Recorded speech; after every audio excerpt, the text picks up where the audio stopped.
Welcome in, everyone. It is officially 6 o'clock, so lock the doors, release the poison, you're stuck here. This panel is called Welcome Lumberjacks. Yes, again. We've done this panel a few years in the past. It's basically me, some friends, people who've been to numbers of MAGFests, a few of us every MAGFest. And my question first off, is this anybody's first? All right. Woo! Welcome to the family. You're in. You're in. It won't be your last. You're not allowed to leave. Has anyone been to more than 5? Raise your hands, idiots. All on stage. On stage. Come on now. More than 10? I don't know. Yes. I think I would say no and yes. Anyone party with us before the Gaylord? Not many, but it's good to see a few. It's good to see a few. We're going to introduce ourselves, and we're going to go down the line. I'm Joe. I host a shitty podcast that no one listens to, and I've been to every MAGFest. I'm Bunny. I'm Bunny. I'm the department head of consoles, and have been for 19 years now. That sounds so crazy when you say that out loud. I don't have a non-mag life at this point. And I used to be Mag's lawyer, which is why I'm in handcuffs. Okay, cool. Yo, true. Yep. My name is Ian. I'm also a Lumberjack who has been to every MAGFest since it began in 2002, and it's just fun every year. Oh, I'm Big Adam. He's loud. I've been to 20 MAGFest. 20, same as me. 19 diggity MAGFest. It sounds really weird when you say it out loud, doesn't it? I've been to 20 MAGFests. I was Bunny's former consoles manager, and then I quit and left her with the mess. And then I founded the charity department, and I've been running that now successfully for 17 years. Nice. Come to the auction tomorrow at noon. Be there at noon, I promise. It is a good time. Hi, I'm Chris. I've been a lumberjack, meaning I've also attended all of MAGFests from the beginning, and I'm basically a big fan. I got in because of the one-ups and who were a performer at the first MAGFest, and I'll pass it along. In case that. Well. I am Christopher Getman, also known in the remixing scene as Maze Dude. I am technically not a lumberjack. I am a woodsman. I was at the first MAGFest, but I haven't been to everyone. So I come for the music, but I keep coming back because I kind of made instant friends that first one, and I'm still in touch with so many people from that time. So it's good, yeah. Hi, I'm Stemage. I'm the other music guy up here. I have a bunch of different bands. My oldest is Metroid Metal. That started I played Mag 7. My first was Mag 6. I've been to however many that is, and I just keep inventing new bands and playing here. And I just walked off stage, so if my sentences are backwards, I apologize. I will do my best, but it's been a blurry day. This man invents bands just to apply more times to main stage. It's a numbers game, really. And you're sweaty. So good. Hello, my name is Pernell. I am a member of the podcast that he says no one listens to, but he's lying. And I am also a member of a podcast called Rhythm and Pixels. I was the game department head for the first 2 years of MAGFest, then thought MAGFest kind of was really quiet, and I disappeared for a while. And then MAGFest had a crazy resurgence. I learned about it and then started coming back. So I've been pretty much friends with Joe. Pretty much, I want to say I met him at Mag 1 and just kind of stayed that way in regards to that too. So that's pretty much my gist of the reason I'm up here. And I'm Mike. Apparently there's no room at the fucking table for me. I'm standing. But I am also a lumberjack, and when he said he was there for a one-up show, I was there because it was a mini bosses show, and that's what got me from Washington D.C. out to that Holiday Inn in Roanoke, Virginia, back in 2002, and it's just fucking great, and I keep coming back. Can't stop me from coming back. Can't stop, won't stop. Can't stop, won't stop. Never stop. Yeah. Yeah. There we go. Yeah, that would have been a bit of trivia question for us, but the first 3 bands, does anyone know the third band that was at MAGFest 1? Anyone? No one. They were named Everyone. And their tagline was "Everyone is better than Limp Bizkit." Spoilers, they weren't. Yeah, they weren't very good. So we're going to end up asking some questions from y'all in the audience, but first off, I want to know, for everyone on stage, what drew you to MAGFest? Because for me, it was Mustin and the One-Ups. That's what brought me to MAGFest. The release of Time and Space, the release of Project Majestic Mix, just getting the chance to meet these people, meet someone named Ailshan, who I fangirled out to for a long time. That's what brought me to MAG, and I fell in love with it, and I've been coming since. Bunny? I don't have an origin story that's like, hey, I came because of. Instead, I had an ex-boyfriend that was like, there's a thing happening. Can I like sleep on your couch? And I was like, okay, I guess so. So he was a jerk, and as an apology present, he bought me a badge. So I ended up at MAG 5 and got to see This Place is Haunted, which was epic. And I stepped into the game room, and this is why I never left, which is there was these 2 guys, and they had these controllers that I had never seen before that were shaped like guitars. And there was music being played, and they were playing along with it, and there was people at various other consoles. And as soon as the song was done, the guy turns back to me and goes, hey, have you ever seen this before? It was, of course, Guitar Hero. Have you ever seen this before? Would you like me to teach you? And that sort of friendship and community with people you've never met before, with a system you've never seen before, is what I've been chasing for the last 20 years. Yeah, for me, it's a little more simple. Like back when I was in college, I had a friend who asked me if I wanted to go to this thing called MAGFest I'd never heard of, because her boyfriend had to duck out. And it's like, well, what the hell is MAGFest? It's like a music and gaming festival. It's like video games and music stuff. And it's like, fuck it, I don't have anything better to do, so sure, why not? So we loaded up with another friend of ours and drove, because I'm from upstate New York, drove about 5 hours in the dead of night in a truck that had no heat. And we got here, and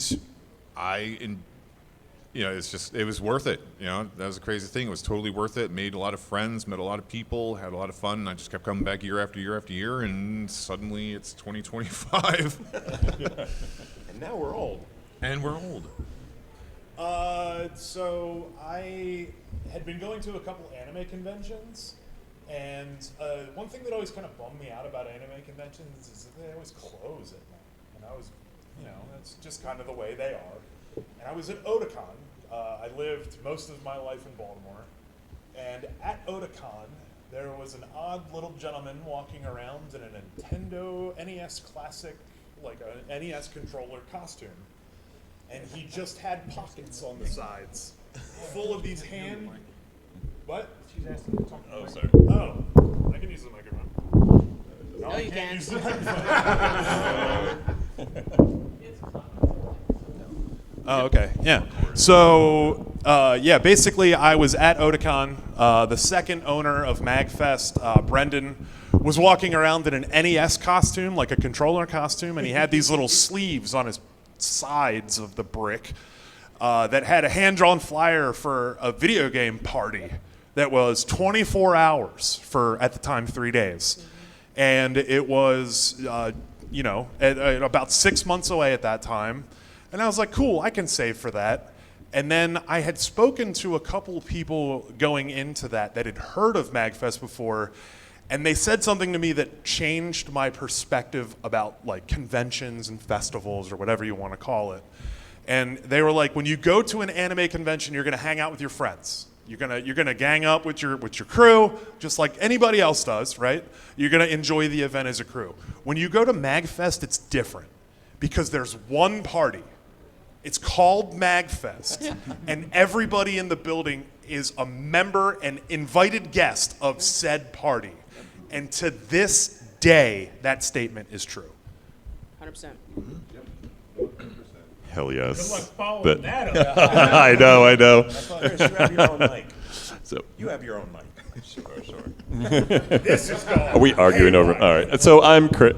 Throwing papers. So my favorite, the way I got involved in MAGFest is very similar to Joe over here. I was interested in Project Majestic Mix and the one-ups. And for those of you who don't know what that is, this was Project Majestic Mix was a group of musicians billing themselves as making the first ever tribute CD to Nobuyo Uematsu in the United States ever.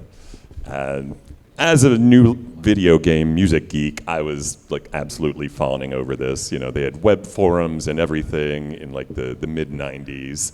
You know, I was part of that forum, and you know, that group went on and splintered off into One-Up Studios as well, hence the One-Ups of today. And yeah, I heard that they were performing at this MAGFest, which was on the East Coast. Hey, I'm on the East Coast. Let me check it out. And ever since, it's been the most badass party that I've ever experienced. Not to interrupt the flow, but Ian, you got the name wrong. It wasn't called the Music and Gaming Festival. Is that a trivia question, Joe? No, that's right. Could be. That's right. Yeah. That's right. It was Mid-Atlantic. the Mid-Atlantic. It was the Mid-Atlantic Gaming Festival. You're supposed to ask them. Well, Trivia question. We're doing it Jeopardy style, dude. Come on. What is the question? Check on this. All have buzzers. Yes, it was the Mid-Atlantic Gaming Festival, and I still think of that in my head that way. It's like music. I have to force myself to say music and gaming. It's just I learned it a different way. But no, back to the one-ups. You know, I met them online, but way before the conference, because they're musicians. I was a musician. We both respected each other's work, and that was what was interesting. Is that respect existed before we met. So as soon as we met, it was friendship right away. Didn't take time to build. Didn't have to like vet anything or spend more time. It was like we already respected each other's work, and that was it. And that's happened every time I've come. When I meet someone else, it's like meeting for the first time, like last year, us, and others. Just where it's kind of like, I don't know, just when you meet someone online and then it happens in person. It's shocking. Like, and then years go by where I don't come and I come back, and it just picks right up where it left off. It didn't lose any time. I didn't need to reconnect with Joe or anything. It's just we're here. It's seamless. Yeah. I was writing music in Asheville, North Carolina at the time, and myself and only this other bass player were the only ones that liked rock music and video games enough to kind of mess with the idea of putting these arrangements together. And then we kept hearing about way pre-social media, just different time. It was forums. We heard about this event, and we knew some people from the forums that were playing, so we said we should check this out. And then we realized there were bands that had members that didn't live anywhere near each other, that sounded like tight as can be. And we're like, maybe we could actually do this. So we just schemed on the way at built Metroid Metal as a band. We played the next year. And then we immediately started making friends. And so you know how hard it is to plan a trip where people from different places go and meet in a location and then go home. It's really hard to do that. And MAG just offers that. So every year is like a family reunion, and it just keeps getting bigger every year. So it's hard not to go, because you know you're not going to catch those people somewhere else. And the music's amazing. And the best musicians I've ever met in my life, like I work in a lot of stuff out of video games. The best players, the best arrangers, composers, they're all here. Like, it's incredible. So that's why I would keep coming back. So way back in the day, back when I still had hair and all that good stuff, I was an avid attendee of anime conventions. And even though I liked anime very much, my biggest gripe was that there wasn't a major focus on video games. And I had a number of friends who would attend these anime cons with me that were in agreement. One of those people was the original founder of this thing. We were friends at the time, and we would occasionally complain about, man, if only there were some more games you could play. Like, I hate that the video game room closes at X hour when everything else is still showing anime, yada, yada, yada. And somewhere within the same window of time, he was in the midst of trying to get his own anime convention off the ground because he wanted to, make a name for himself. He's like, this is this thing I'm doing. But through all the complaining about all the not the lack of video games and such, he had a moment where he wanted to pivot. So during one of our like complaint sessions at the Days Inn in Baltimore, I guess it kind of struck him as a good idea. He went home, did some thinking about it, and then contacted me. He was like, hey, man, I had this idea. I think I want to do a video game convention instead of an anime convention. And at that point, the option of being the video game department head came up. I was like, I'll do that. That sounds like fun. Plus, I had that ego thing going. I was like, I can make a great video game room. Let's see what happens. And for the most part, that was what got me into MAG. Fun fact about MAGFest, though. So a lot of people refer to it as Music and Games Festival, which it is now. But back then, it would be hard to conceive it as being a Music and Games Festival because there weren't really any game covered bands. There were so few. Like, there was the Mini Bosses. I heard of the Neskimos. And, like, when that Everyone band got mentioned, I was like, who the hell are they? And the One-Ups, of course. And, like, that was it. Like, I genuinely believe in a lot of ways that MAGFest doing what it did for as long as it did, it put VGM cover bands along with, like, obviously OC Remix. That's the big boomer. Mm-hmm. But it put the idea that people would actively want to see VGM cover bands playing on a stage, therefore giving them a place to do it. It built it up. And that's why we're even where we're at now with all this stuff. I think it's an amazing aspect of it all, which is VGM is just fucking awesome. But there you go.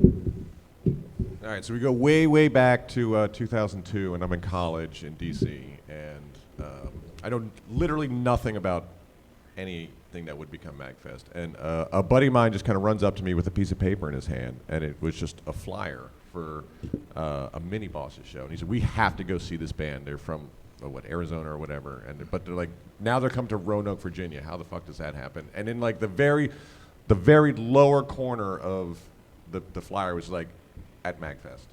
So it was just like Mini Bosses, MAGFest. And I was the only one with a car, so that's why they came up to me. So it was like my old 1984 Volvo that got us all there. And if anyone had listened to Brandon's harrowing stories of the tire flying off his car going to previous, like my story of going to Mag 1 would be like driving thunderstorm, getting almost run off the road by a truck, because we needed to make it for a Smash Brothers tournament. And we're like, do we want to make this? We got to make this. So it was great. Was it worth the tournament? It absolutely was. It absolutely was. We got my buddy who was doing it did not win the tournament because the three brothers who felt like the con weekend smell of the first night. We don't know how that happened, but all ganged up and beat him. But when I was at Mag West like 2 years ago, and like Mini Bosses were playing for like the first time there in a while, and they had all their kids playing in the band and like fronting the band, and it was amazing. But in addition to that, I ran into Will from the One-Ups, and we were talking about Mag 1 and the Mini Boss like all together. So like there was like this huge full circle thing that was just like great. It was outstanding. So yeah. Here's a quick trivia question. Does anyone know the original name of the One-Ups? We don't count. Come on. Has everyone heard of the One-Ups? Go ahead. They were the One-Up mushrooms. Correct. Ding, ding, ding. And then dropped mushrooms because they didn't want to be perceived as a bunch of fucking stoners. And the original logo was a happy mushroom that looked very phallic. Yeah, the happy dick. Does anyone have any questions for us before we move on? I kind of have a question. Okay. If you don't want to answer, it's fine. What generation are you all in? I'm late Gen X myself. I don't know what generation I'm in because I'm kind of like mids, but I'm 43, so take that out you want.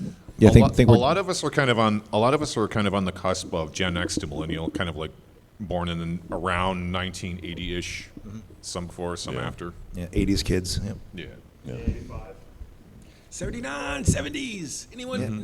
Nope. Yeah, there we go. Yeah.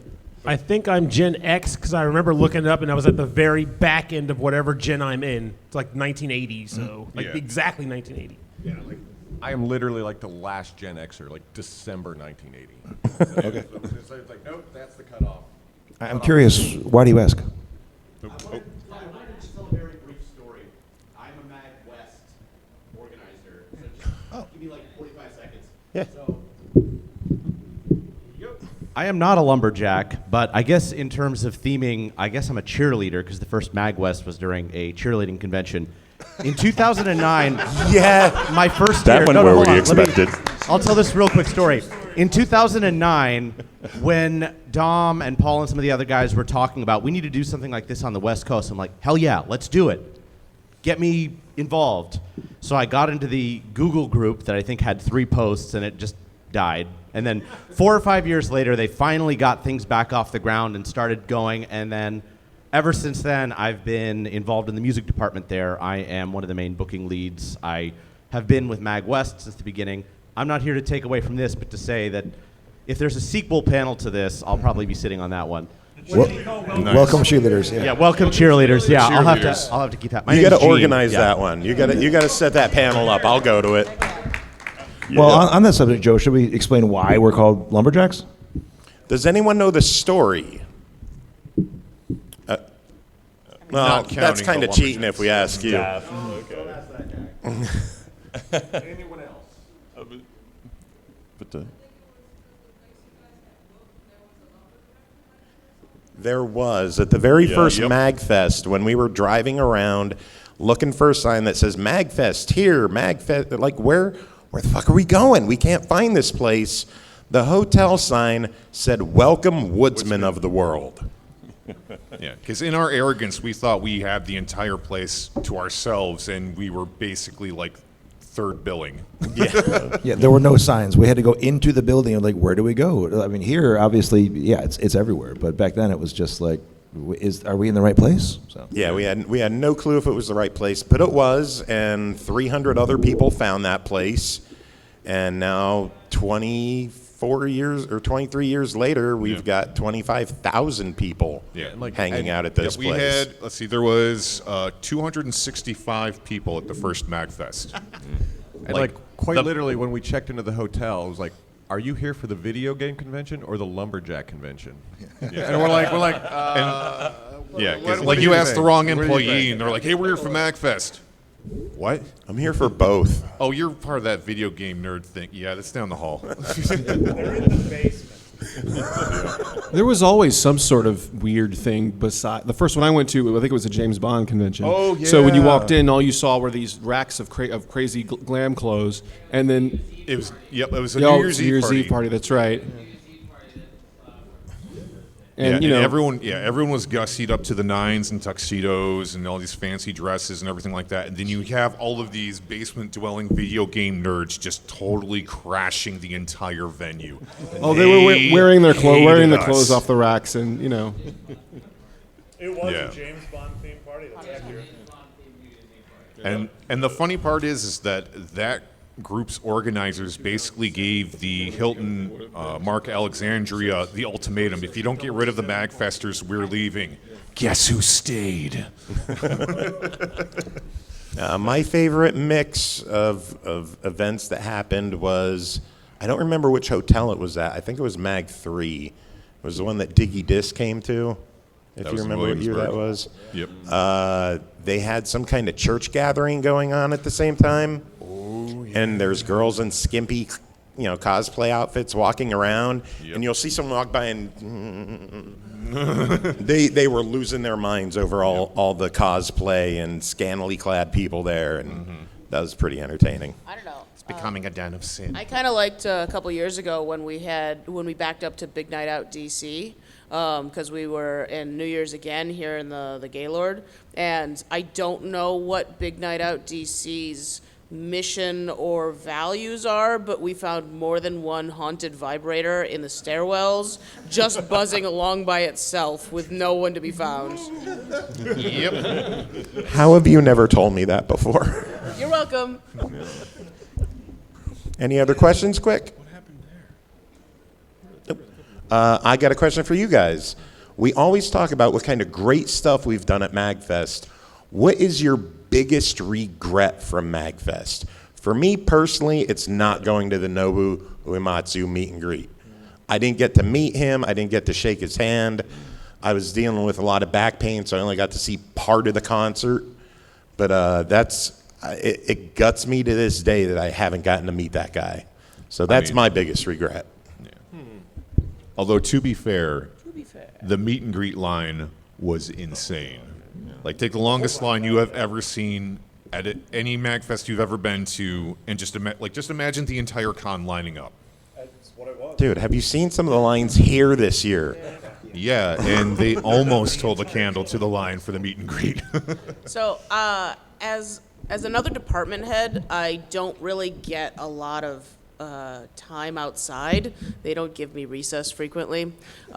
So I used to, back in the Hilton Mark Center days, go to the charity event, which used to be when people would bring in things and just donate them, and we would auction them off. I distinctly remember auctioning off whips with a foam sword to a former staffer. Oh, yeah, no, I did that. Oh, yeah. We also... Yeah, we did. I have pictures. We also auctioned off a magazine, which got reduced from a whole magazine to a partial one for $200, which was great. So those were my favorite times with charity, and I know that it's gotten epic now, and it really makes me sad that I'm not actually able to make that. Real quick charity thing. The best charity item I ever was involved in was Brendan Becker. I gave him a hickey for $20. Low ball. I didn't get the $20, but Do you have a question about? I do. What happened to the rest of the magazine? So apparently it was a very unflattering article about something that everyone in the audience cared about. So it was massively destroyed by said audience. But they really enjoyed the heck out of it for $200. So go team. It was actually a like a hit piece article on Donkey Kong 64. Everybody was like, no, that's right. Ian. I don't think I have like a specific like incident or moment or something that I would regret, but it always just seems like there's never enough time to hang out with all the people I want to hang out with. 100%. Because it's like, Food poisoning? No. well, that isn't really a regret. That was just like a circumstance of nature. It's like, okay, yeah, I regret eating that leftover Thai food. That's a regret. But I guess it's like I said, it's kind of hard to party and hang with like so many people that you make so many friends, and it's just all of a sudden, hey, let's go party tomorrow. Like, dude, tomorrow's Sunday. Damn it. But yeah, I'd say since you brought it up, I regret having that leftover Thai food. Yeah, laid me up for like 5 hours. Oh, it's nasty. But anyways. So my biggest regret actually kind of feeds really nicely off of what you just got done speaking about, because I tried really hard at MAGFest 8 to have my cake and eat it too, and I got about 4 hours of sleep in 4 days, and I thought I was going to die. So sleep and don't have a regret like me. So I want to say, so my biggest regret was the times that I spent just kind of off on my own, just gaming, like, because for a few years I brought my own laptop, went to the LAN room, whatnot, and it can be a nice, like, little decompressor if I, say, game for, like, a few minutes, but, like, sometimes I'd game for, like, an hour or so, and really just reflecting on it, like, the real value of MAGFest, the real, what really makes me feel better, as a person, as a human, is hanging out with everyone, is makes me feel connected with all my friends and whatnot. So, yeah, just my regrets are not hanging out with people more. Well, there was the time that you all got COVID, and I wasn't there for that. No, I'm just kidding. No, just kidding. But there are stories of the mag flu, right? Oh yeah. Yeah. No, but true story is Alexander Brandon is a big source of inspiration for me and my music, and I would listen to his work when I was a teenager, learning the craft. I would study it. I would try to analyze the sounds, and it was just I would really with tracking, you can see what they did. And I had a bunch of his work. So I finally meet the guy at MAGFest. I'm like, oh my God, I got to meet him. I got a chance to hang out with him. We went to someone's suite or whatever, and I was just sitting, hanging out with the guy. We're talking, sipping on scotch. And then I go home and I realized, crap, I didn't ask him a single question.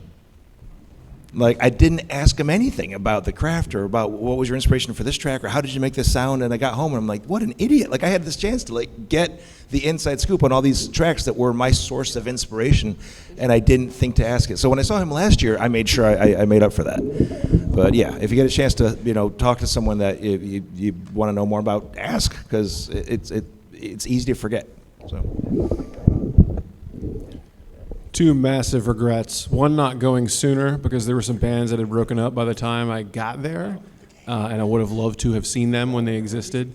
The other one is I went into a bathroom once and there was a Shaq Fu cartridge in a urinal, and I was nervous to pee on it, so I used a different one. I should have blasted it. You know what I mean? Just like really give it it was there for a reason. Think about it every day. Other than that, no regrets. I can't follow that. I never saw Shaq Fu in a urinal. Come on, man. Honestly, I genuinely don't have a great deal of regrets from the con. I generally show up, hang out with people, never can make everything I want to go to, so that's just a fact of coming to this thing. So I feel like the closest thing I can come up with would be, quite frankly, I regret not coming more for the earlier years, because I'm personally of the sort that believes that smaller, more intimate cons tend to work out better for someone of my personality type. I just feel like they're more intimate, they're more fun, they're more engaging, whatever. But when I started coming back, I went to two MAGFests. I went to MAGFest 10, which was the 10-year anniversary con, which is what was like, hey, come on back. But I also went to MAGFest 8.5, and that thing was, I love that con to death. I loved it so much. And it was generally the vibe that people were saying MAGFest had before it became Super MAGFest. So even though we can't really go back to that era, I do feel like I regret not making memories by attending it when it was that small.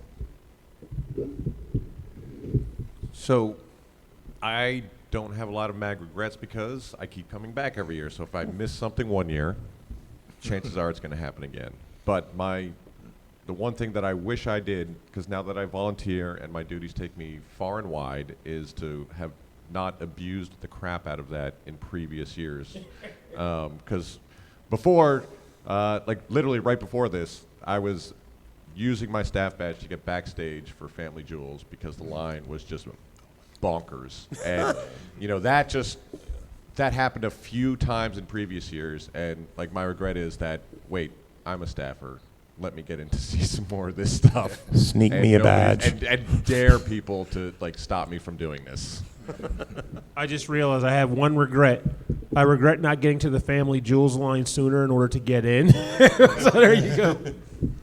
I regret not getting a master boot record that's going on now. A couple hours ago, yeah. We got another lumberjack joining us. Matt, would you like to introduce yourself and tell us your biggest regret from MAGFest that you never got to do, never got to see, or something like that? You're putting me on the spot for that last bit. Well, hey, I'm Matt, or Zerum in some circles. I'm a lumberjack, like you said.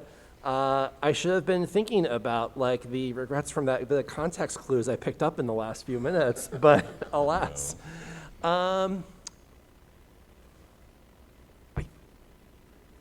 I think maybe two concerts or panels that have been here over the years. One of them, I apologize if I mispronounced this, Hiroki Kikuta, I think, the one, Secret of Mana and some stuff was here back in the Mark Center days.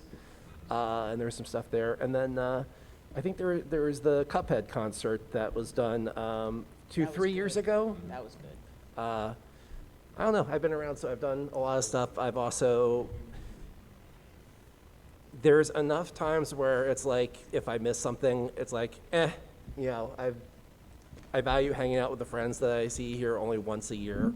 So it's always easy to turn something down if I'm going to miss out on hanging out with some friends that I haven't seen in a bit. I have a quick thought on the regrets and the FOMO thing. One thing that I think is so cool now is that everything is archived really well, thanks to the staff and the amazing AV people. Everything. It doesn't all go up super quick, but I'm missing stuff. People always come up to me and they're like, I'm so sorry I missed your show. And I'm like, I don't care.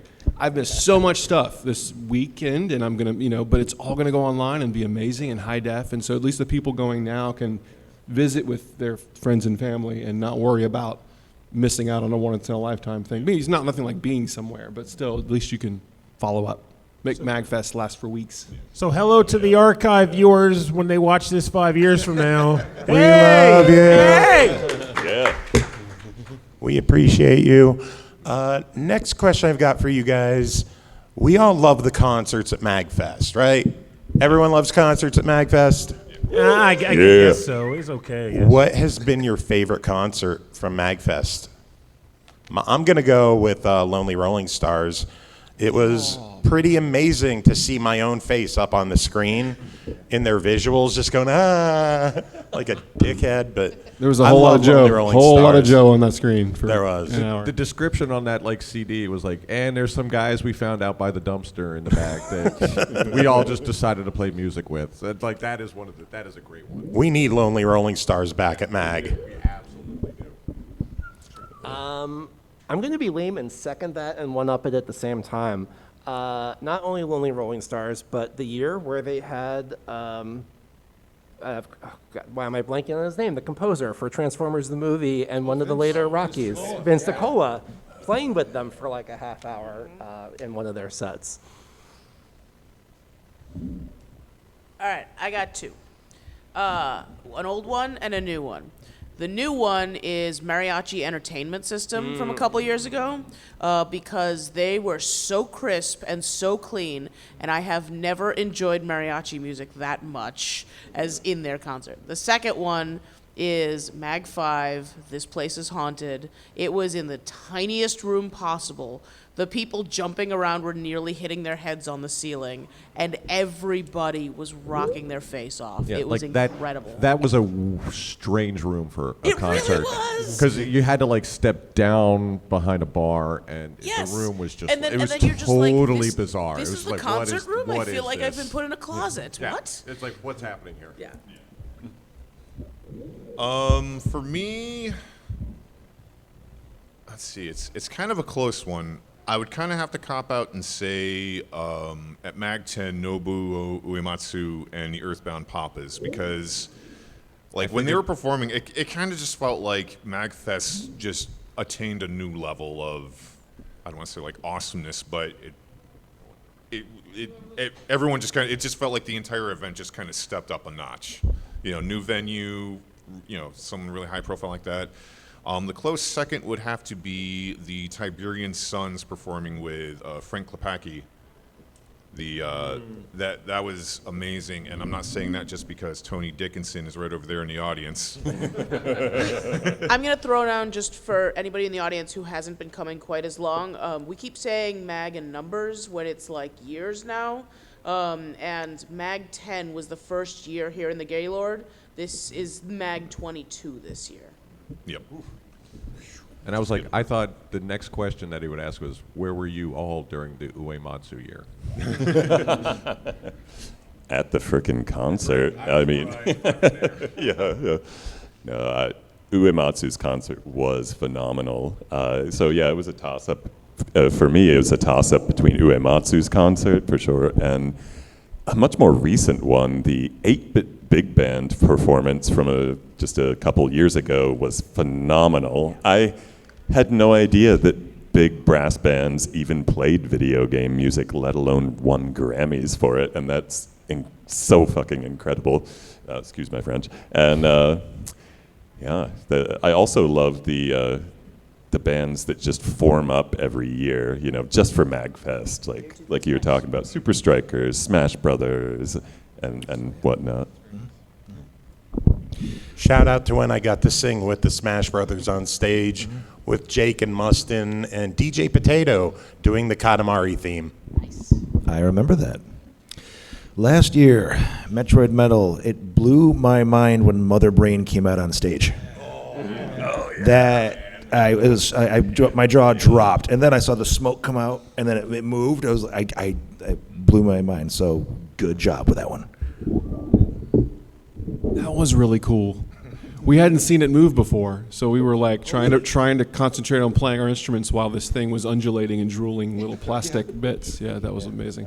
I put a few things down. I put There was a thing that was called Mag Underground that was very short-lived, but it was down in the big open area. What's the big open area called? The atrium. It was in like a room off the atrium and a bunch of like, excuse me? Yes, what is the makerspace now in that area? And it was just a bunch of like other bands that were booked independently of from MAG, but were a lot of the bands that were born on forums and stuff. It was kind of short-lived, but it was amazing.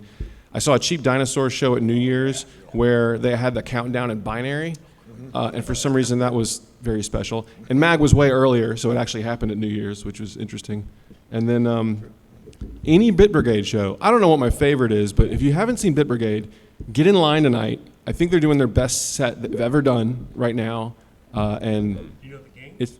I do. It's announced because they've been doing it, but they're doing F-Zero, and they're doing Super Mario World, Nice. but they're not just doing Super Mario World. They're doing like all Mario as a part of the playthrough. So, yeah. To those who don't know, Bit Brigade, they play the game along with people playing the music, Yes. covering it live. So the guy, if he messes up, they got to play the death jingle.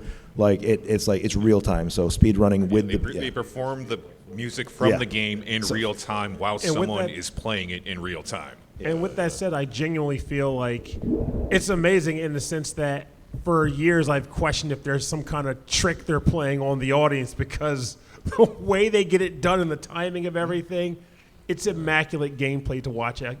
See on the stage, so it's worth your time. The game that you died every time you got to like level 2, you see them destroy it, and you're like, that's how they did it. So I'm pretty bad at this question because I'm almost always been about playing video games at the event so much that like when the first year happened, they had a big concert roundup photo, and I wasn't in the photo because I was in the middle of dealing with video game stuff on the other side of the wall. But to this day, I feel like genuinely my favorite band I've come here to see and play, believe it or not, was Steel Samurai. I genuinely feel as though they are an underrated band even today. It drives me crazy because they're freaking amazing.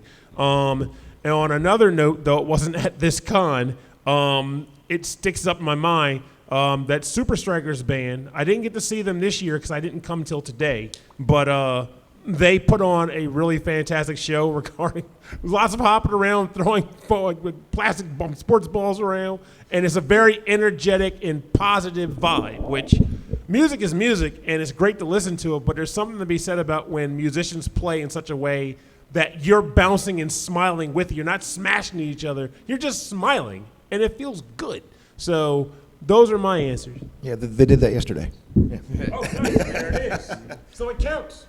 So, like, the obvious answer is the Uematsu year. But personally, and it's right around the time we started here, my wife, who we have been together since shortly after Mag 1, she's not a gamer person. She has been to a single Thursday night of MAGFest in all the years that I've been coming to this. And we've been together through like 95% of them.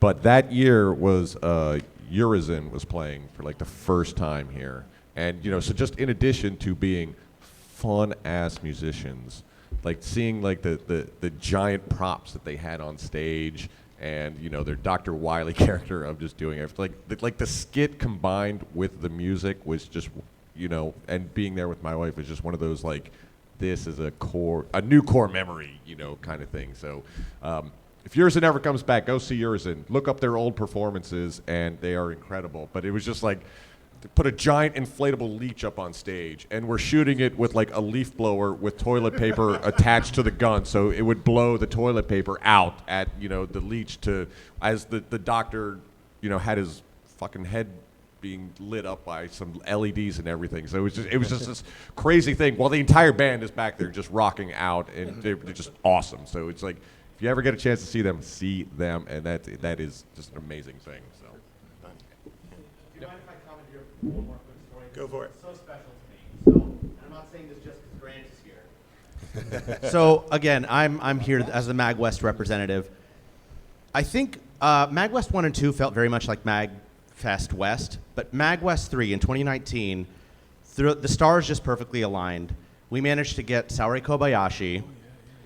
Grant was there. We assembled a band. The jam space was too small. She should have been in the main stage. But it was just this magical moment where it felt like we had finally just, like, this is what not only what MAGFest is, but we bring together all these people to create something new with the musicians that we love, like Sarah Kobayashi, and the band. And it was also where I think we started to gain our identity a little bit. Like, MAGWest 3 really felt like, very much like what you guys are talking about with MAGFest, probably like 1 through 6, So it was just so beautiful and I helped a lot of the coordination on that to make it happen, and it would just, I was also running the mixing board, so it was a very stressful day. But go watch it on the archive on the YouTube channel. It's still really great. Just a beautiful, beautiful concert, and I still think about it a lot, and that was like 7 years ago. Let me just add into that, because I've also been to all MAGWests. Like MAGWest, like now. It's really like a throwback. So you're because a cheerleading lumberjack? yes, but like MAGWest now really does feel like MAGFest back in the Fredericksburg, Sheraton, so it's like it is a real throwback feeling, and I cannot get enough of it. So it's just one of those like, this takes me back, and I do get the old, well, let me pull the butterscotch candy out of my pocket here and start telling some fucking stories here. Yeah, exactly. Y'all precious summer children don't know what we had to go through back in the day. But no, like West is exceptional, but it feels like MAGFest back in the day. And it's fabulous. So We have a question back there.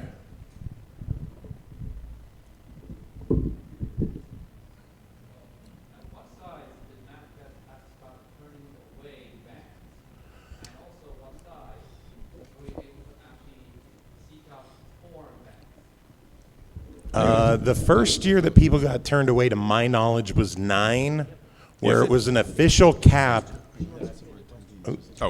Basically, the question was, when did MAGFest?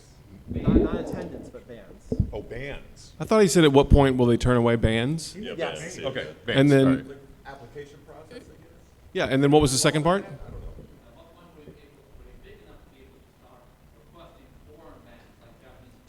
Oh, that's a great question. I don't know the date specific. Can I field this, Joe? You can tackle this if you know more than you- us, because we're technically not staff. I was just going to say bands have always, as of many years ago, bands have been turned away. There are hundreds and hundreds of applications for musical performances for MAGFest.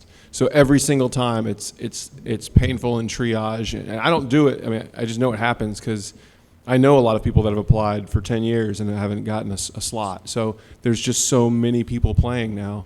And in terms of when they were able to get the first, it was someone from Japan. I'm not sure. But do you know? Yeah, so take this with a grain of salt, because I'm consoles, not music. But the first major bands that I know of that were turned away were actually at 7. And that's when the music department really started picking up, because enough word of mouth had spread that bands that had come in prior years were like, WTF, man, like why can't I do this? And it was like, oh, we actually have competition now. And then the first foreign bands were actually prior, I believe it's prior to 10. I believe 9 was the first foreign band. It wasn't Japan, but I believe we had a team from Brazil that came.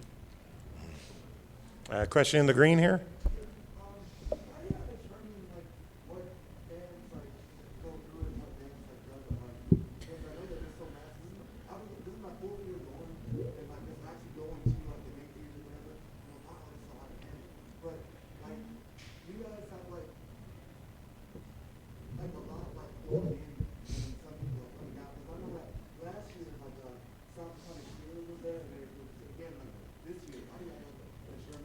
Well, so you have to think about it in the same way that you think about marketplace, right? The question is how do you determine what bands come in, what bands don't come in, how you whatever. And the reason why we have a head of marketplace, the reason why we have multiple people booking bands for multiple stages at MAG is they're creating a vibe, they're creating an experience and crafting it over the course of MAGFest. So they want to decide, what is the vibe for this year? What are we going to try to accomplish? How do we meet the most number of people where they are? Because not everybody wants to listen to metal. Not everybody wants to listen to jazz. Not everybody wants to, etc. So when they're looking at that, they want the balance that's going to benefit the most number of attendees possible. Yeah, and like, there is not one person that says yes or no to this. So whether it is for bands or panels or everything else, it is an extremely deliberative process. Yeah. Every application is getting looked at. Everything is getting read and looked by. Well, it's not half a even dozen just people it's and- not even just yeah. content like panels and stuff. Yeah. We have to turn people away for consoles. Yeah. Groups that want to come in and do console presentations Yeah, for us. like it's a lot. So culture is a discussion that happens constantly. Like, how do we keep MAG feeling like MAG? The beautiful thing is, nearly anything can get a panel at MAGFest. We saw flyers two nights ago for erotica panel. Yeah. At like 12:30 in the morning. Whoa. It's already happened. So It already happened. It's already Not happened. on the schedule. Oh no, it wasn't. We saw flyers, but weird stuff gets Weird stuff happens. Official Saturday or night at unofficial. Hotel court at 1 a.m. tonight. Cool. Yeah. Hotel court, yes, but no, it is very deliberative. If people are like, why did you just reject my stuff? Because like I oversee a lot of this. It's like, no, this was talked about. This was talked about with a lot of people, and MAGFest has just lots grown of weird so panels popular, make like- it through. We're proof that weird panels can make it through. Yeah. And that if you have an idea for a panel, submit it because it could be accepted and you could be on stage talking to people. Yeah, and like, but put a good description in there. Like we've had panels that are like 2 sentences, and we're like, we're just going to reject this because we don't care. But it's like we've had, as recently as like 5 years ago, we were accepting like 75% of panels because that's just the numbers. Now the numbers are we are accepting 1 in 3 panels because the numbers are just up there. You know, it's the same for like Makerspace and everything else. And like for Marketplace, there was, I don't know, we would accept 80% of Marketplace applications There a few were years ago. 1,300 There were applications. 1,300, so we are at 1 in 6 And- for Marketplace. And I want to note that the applications were not open for very long. What No, was it, so like an hour? last year was a record. The record was we got 800 applications, and it was open for 24 hours. This year, it was open for an hour, and we got 1,300 applications. Okay. And just every single one of those was adjudicated by our Marketplace team. So people are like, "Oh, you just rejected me." It's like, no, it was looked at, and so it's just like MAG has grown, and just to add something on the MAGFest community vibe, like even for panels that don't make it through to MAGFest, I went by a friend's hotel room last night and someone in there was presenting their rejected panel to all the people in the hotel room. That's awesome. that can happen too. And like one panel got rejected, but we have a lot of people that submit multiple panels. So maybe they got in one. It's like, you know what? I prepared all this stuff for another. I got a captive audience now. We're doing this. All right, we don't have much time left. Any other real quick questions? Green Hat, you were first. I'd love to hear the story of the hospital when people were actually there. Fuck. Oh man, we actually had a betting pool on whether or not that would be mentioned. They want to know the story of the Colossus roar from people who lived it. All Ian, right. I'll let you do it. Ian's usually Okay, so there's a lot of people that will try to claim being responsible for it, and they're kind of right and they're kind of wrong. Basically, once upon a time, way back during MAGFest 7, which was, let's see here, second year at the Hilton Alexandria Mark back in 2009. So, just, to address the elephant in the room, like, is anyone here not familiar with the X-Men arcade game? Quick version of the story. Yeah. Go across the hall. Yeah. You also have it muted, I think. Yeah, Yep. Ian. Yep. 5 minutes, quick Gotcha. version. All right. So basically, to give you the hyper abridged version, at the Alexandria Mark, there was an X-Men arcade cabinet that was not in the actual arcade. It was a hallway that kind of led around the room. And it was kind of, and the hallway led to the vendor marketplace. Now the thing is that the audio for the cabinet was fine. It was decent. It wasn't very loud. It wasn't very intrusive. But for some insane reason, the soundbite for Colossus's ultimate attack, which is the Colossus roar, was like 5 times louder than anything. So you'd just be sitting there chilling in the vending, and then you just hear him, hear the game in the background. No, back. Do not. And you would hear it clear as day, loud as whatever, because it just somehow just the sound carried. Like it was in a And after it was while- in a tunnel. Yeah, Like it was in a tunnel that just blasted out. And like I said, where if you were people next would to the actually be. cabinet, you know, it's just like on a scale of 1 to 10, the arcade volume was at like a nice comfortable 6, but that roar is at like a 14.5. Like it was just stupidly loud. And after a while, and of course, it's the most powerful move in the game, so people are constantly spamming it. And after a while, people would just kind of just roar with it every time they heard it, and it just kind of turned. It was an organic thing that year at MAGFest. But what you have to realize is that hallway wrapped around to the second tower of the hotel. So it wasn't just that people would do the roar, it's that it would move like a wave through the hotel. Yeah. That's why people did it, so they could get a channel going all the way through. It almost died, but then Nobu at MAGFest 10 did the roar. It actually faded out by 9, and then at MAGFest 10, during the Earthbound Papa's concert, the crowd got Nobuo Uematsu himself to do the roar, and it was basically sealed in MAGFest lore thereafter. And now it'll never go away. His was so adorable. Ever.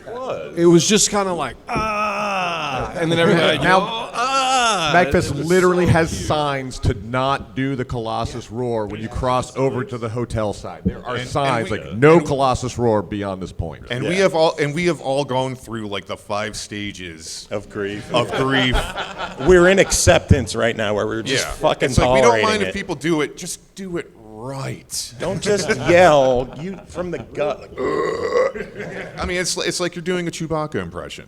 Yeah. There's You know, a just make sure you get Kermit. nice- There's a nice deep chest Kermitness to voice, it. resonate it. And I think we had one last question. Did you? Actually, I wanted to follow up with your thing about where you were rejecting like panels, applications, and things like that. I just wanted to add an anecdote with you. This is actually the first year the museum has had to turn away contractors. We are hacked.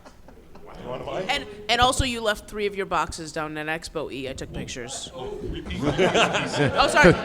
Because Bunny has been telling her staffers to avoid those boxes. Yeah, so he was saying that they had to turn down contractors to come to museum to present there, and I was just saying that as consoles head, I saw a couple of our labels downstairs in Expo E. You've got an Atari 2800 or 2600, and a Viz and something else down there. Yeah, I think it's behind merch if you want it. Is there an original copy of the General Sherman game down there? No. There are more questions. Let's get more questions. Like it's actually on the We have 2 minutes. We have 2 minutes. And They're evil. And so to sort of close that out with a sort of a nice memory, because we're kind of out of time, the person who owned that machine, Charles Margolis, donated it to us. He's unfortunately no longer with us, but it just shows the spirit of the MAGFest community is that we had adopted this as part of our identity at that time, and it was so important to the community that he, in fact, did donate that to us, and that really sort of brings together all the stories. There's still that that we've told plaque here. on the machine too, isn't it? They do still have Yeah. the plaque, yes. So. But that is our time. I want to thank everyone for coming here, hanging out with us. Make sure to check out the charity auction tomorrow. Spend some money there. Go watch Big Adam have fun. Check out Name That Tune tonight at 12:30. Matt is going to be running that with our friend Tim. And then get drunk. Hotel Court at 1 a.m. And there are surprises. And then get at fucked the up and have charity fun, auction everyone. tomorrow. Yep. And if you want to There talk to will us be after the some panel, I mean, we'll be milling wild around. Don't be shy. stuff. Like